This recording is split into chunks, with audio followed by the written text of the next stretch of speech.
Hello friends, very very good morning. আশা রাখি সকলে ভালো আছো, সুস্থ আছো। আর আমি তো ভীষণ ভীষণ ভালো আছি। তোমাদের সাথে তো আমি শেয়ার করছি বকখালি বিচের ঘোরাঘুরি। বেশ সুন্দর আনন্দ করে আমরা কাটাচ্ছি আমাদের সময়টাকে। এই বিচের এই যে সাদা বালি, তার মধ্যে ঘোরাঘুরি করতে সব থেকে ভালো লাগছে। মানে সত্যি বলতে খুবই সুন্দর লাগছে। চলো তোমাদের সামনে দিগন্ত বিস্তৃত সমুদ্রটাকে একবার দেখাই এবং তার থেকে আসা পাড়ের উপরে আছড়ে পড়া ঢেউগুলোকে। এখন কটা বাজে? 9টা, সাড়ে 9টা বাজে, খুব একটা বেশি বাজেনি। আর কালকে অনেকটা মেঘলা ছিল, কিন্তু আজকে দেখো সূর্য মামা আকাশে উঁকি দিয়েছে। বেশ ঝলমলে একটা সুন্দর পরিবেশ। ঠান্ডা একদমই বেশি নেই, বেশ অল্প ঠান্ডা। আর তার মধ্যে এরকম সাদা বালি, সমুদ্র, সব কিছু নিয়ে খুব সুন্দর একটা সময় কাটাচ্ছি। যে যার মতো ঘোরাঘুরি করছি। আর তোমাদেরকে আগেও বলেছি, সব থেকে বেশি ভালো লাগার কারণ হচ্ছে, দেখো এত বড় বিচে আমার পেছনে ওই কয়েকজন মানুষ, খুব অল্প মানুষ নিয়ে এই সমুদ্র বিচটা গম গম করছে। আর দেখো সমুদ্রষ্টু এখন ওর পাপার হাত ধরে ওই যে দূরে দেখিয়েছিলাম যে চড়া পড়েছে, সেইখানটাতে এগিয়ে যাচ্ছে। ওদেরকে আর আটকে রাখা গেল না। আর অলরেডি পম একবার চলে গেছিলো, তো সেজন্যই সমুদ্রষ্টু যাওয়ার জন্য ব্যস্ত হয়েছে। আর দুষ্টু অলরেডি অনেকটা ভিজে গেছে।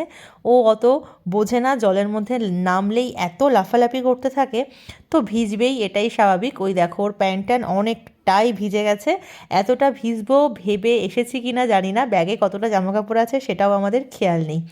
আর এবার আমিও চলে এসেছি। দেখো বিচটা দেখে কি ভাল লাগছে না? মানে মনে একটা আলাদাই উত্তেজনা কাজ করছে। আর দুষ্টু কি করছে তোমাদেরকে দেখাচ্ছি।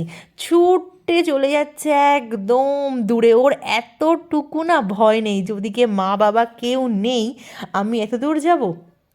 ও চলে যাচ্ছে, আবার ছুটতে ছুটতে চলে আসছে। এই রকম একটা খেলায় ও মেতেছে। শুনেছি বকখালিতে নাকি অনেক চোরাবালি আছে, তো সেজন্য একটু ভয়ও পাচ্ছি, সবাইকে সামলে সামলে রাখছি। আর এই দেখো এই বালিটার মধ্যে আমরা বেশ মজা করছি। এখানটাতে কি সুন্দর যে পাটা ডুবে যাচ্ছে, কি বলবো। মানে লাল বালিতে এতটা মজা আমরা পাই না, সাদা বালিতে যতটা মজা করছি। কি সুন্দর লাগছে। আর পুরো মানে জল এসে এসে এখানটা এত সুন্দর বালির একটা পরত তৈরি হয়েছে না, বেশ ভালো লাগছে। আর দেখো এখন একটু একটু করে সবাই লোকজন আসছে, স্নান করছে, অনেকে তো পুজো করছে দেখলাম পয়সা টয়সা দিয়ে। যে যার মতো করে তাদের দিনটাকে শুরু করেছে সমুদ্রের সাথে। তোর মা যদি দেখে তা দেখিস করে। এত বিচে গেছি, এমন সুন্দর চড়া কিন্তু দেখিনি। এই দেখো দুষ্টুর কাণ্ড। দুষ্টু যে কতবার পড়ছে তার কোনো ইয়াত্তা নেই। আর এখানটাতে দেখো, মানে আমি আমার নাম লিখছিলাম, বেশ ভালোই লাগছিল। প্রথমে ভাবছিলাম যে লিখবো, সবাই তো এরপরে পা দিয়ে হেঁটে যাবে, কিন্তু কি জানি লিখতে লিখতে লিখেই ফেললাম আর কি নামটা। পম বলছে বীজটা কি নিজের নামে করে ফেললে? আমি বললাম হ্যাঁ। সোনু অনেক শামুক ঝিনুক এগুলো কুড়াচ্ছিল। এই বিচে অনেক ছিল। অন্য বিচে সাধারণত এখন আর এতটা দেখা যায় না, তবে এই বিচে কিন্তু অনেক শামুক ছিল, ঝিনুক ছিল। এগুলো বেশ ভালো লাগছিল। তো এখন দেখো বিচের ওই দিকটাতেও চলে গেছি। বালিটা দেখো কি সুন্দর, পুরো পরতে পরতে গেছে, আর তার উপরে জল আসছে যাচ্ছে। এ যেন এক আলাদাই সৌন্দর্য। তো তোমাদের কেমন লাগছে অবশ্যই কমেন্ট করে জানিও। যদি ভালো লাগে তাহলে অবশ্যই একটা লাইক দিয়ে দিও।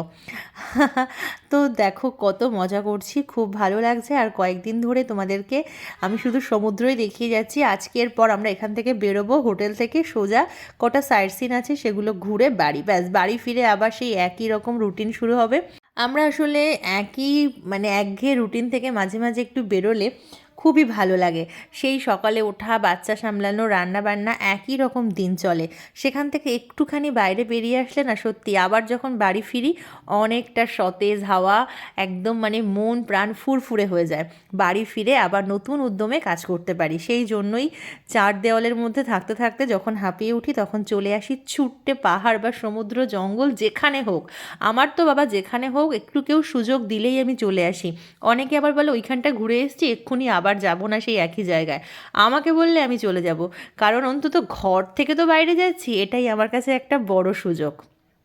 অনেকে এই পুরী ঘুরে আসলো, পরে আর পুরী যেতে চায় না। আমাকে যদি বলে যে যাবে, আমি হয়তো তাও চলে যাব, কারণ অন্তত চার দেওয়াল থেকে তো বেরোচ্ছি।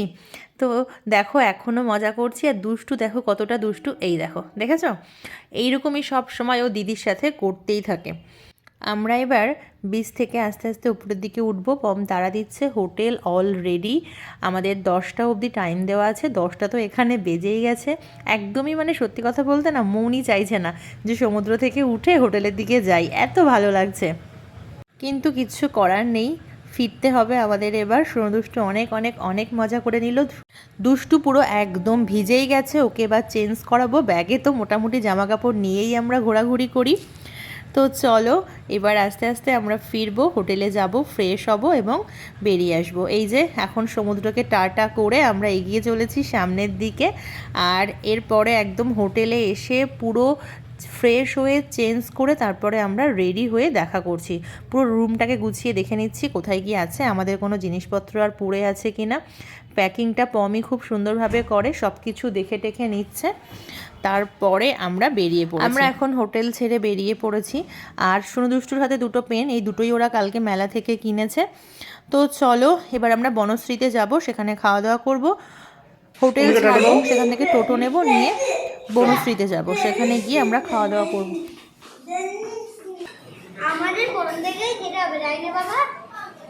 এই যে আমাদের খাবার চলে এসেছে, আমরা হাত ধুয়ে বসে পড়েছি। আর মাছটা এখনও রেডি হয়নি, হচ্ছে, যেহেতু আমরা অনেকটা তাড়াতাড়ি খাচ্ছি। তাহলে চলো আজকের মতো আসি। মাছটা এখনো রেডি হয়নি, আসছে। সমুদ্রের কাছাকাছি এসেছি, তাই আমরা ভোলা মাছ নিয়েছি, এখন খাবো, খেয়ে দিয়ে সাইড সিনে বেরোবো। খুব একটা বেশি বাজে না, 11:30 মতো বাজে। তো চলো আজকের ভিডিওটা এই অবধিই থাক, তোমরা ভালো থেকো, সুস্থ থেকো, দেখা হবে আবার নেক্সট ভিডিওতে। টাটা।